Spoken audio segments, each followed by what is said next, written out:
Hey guys, Mr. Richardson here with you. Another Friday e-learning assignment. This one has two parts. We have the video, which you're watching now, and I'll keep this short and sweet, followed by a homework. All right, so the video here, what we're talking about today is called the molecular clock. So the idea with the molecular clock is that the longer two species have been separated evolutionarily, the longer we have the group up here on the top and the group up here on the top, the longer that's been the case, then the more mutations there's mutations, in case you can't see it because my screen is in your way there, the more mutations they're going to have accumulated. Mutations happen randomly. Random events throughout the course of just living your life change the DNA, and the longer two organisms have been separated, the more mutations they're likely to have. So you can kind of see that here. Way back when, there was a common ancestor, that's what we see here, that had this DNA strand. According to this chart, after 25 million years, each of our now separated species each got one mutation. So I guess they're saying mutations are happening at a rate of roughly one mutation per 25 million years. Another 25 million years later, and we've had a second mutation for each of our species. The species up top now has these two different letters, and the species down the bottom now has these two different letters. And here we are today.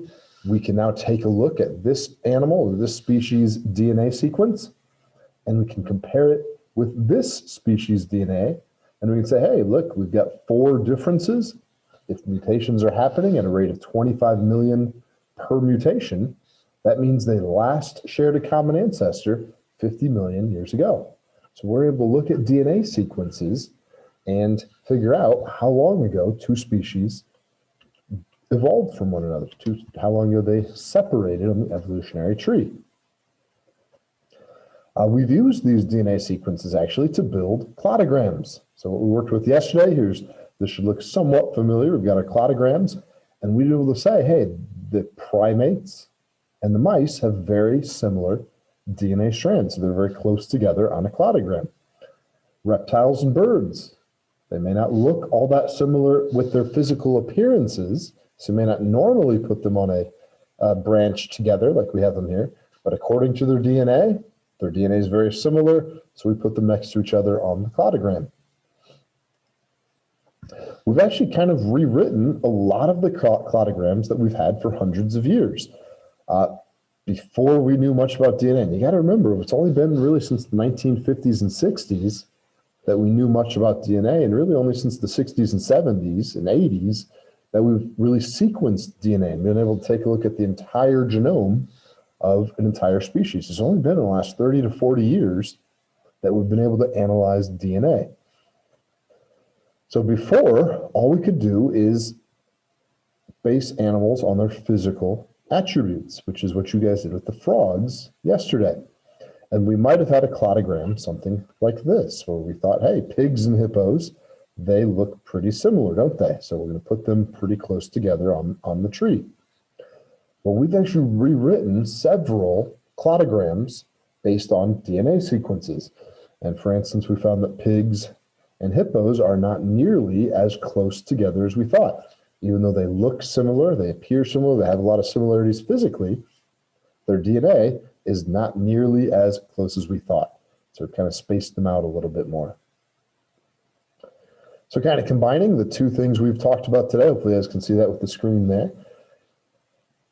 We couple the mutations, how many mutations different, with radioactive dating. We talked about that earlier this week. We have 100% of our radioactive element up here at the top, and we slowly lose that half-life.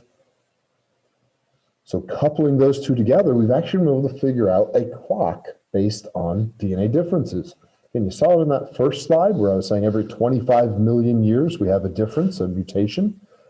It depends on what the organism is, and often even it depends on what the protein is, but we can figure out how many millions of years it takes for mutations to build up. And then we can use that to apply a molecular clock. By looking at two organisms' DNA, we can tell how long ago they evolved apart from one another. And that's what we call the molecular clock. We have done that a lot recently, especially with humans. And we can see how long ago Neanderthals and humans, Homo neanderthals, and our modern humans, Homo sapiens, how long ago we de-evolved. It's actually really interesting. We think that there was a period, you can see that here, 54 to 40,000 years ago, 54,000 to 40,000 years ago, based on DNA that we found in Neanderthals and DNA that we found in humans. We think humans and Neanderthals were interbreeding. The two species were breeding amongst each other. So that's pretty interesting. And then all of a sudden the DNA stopped being shared and the evolution has continued, and the differences, the mutations have continued. And there we go. We see the differences between our strand of DNA and their strand of DNA.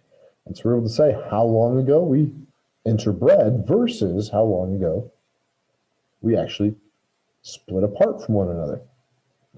And again, we can do the same thing with chimpanzees who have very similar DNA, but again, definitely some mutations in there. So, hey, they split off, their branch went off a long, long time ago, as opposed to 40 to 50,000 years ago. So using the molecular clock, we can actually put time into our cladograms. So using our DNA, we can add a time element, and we can say how long ago two species last shared a common ancestor. So pretty cool stuff. I'll let you take a look at your homework now. The second part of today's lesson. Have a great weekend, guys. I'll see you next week.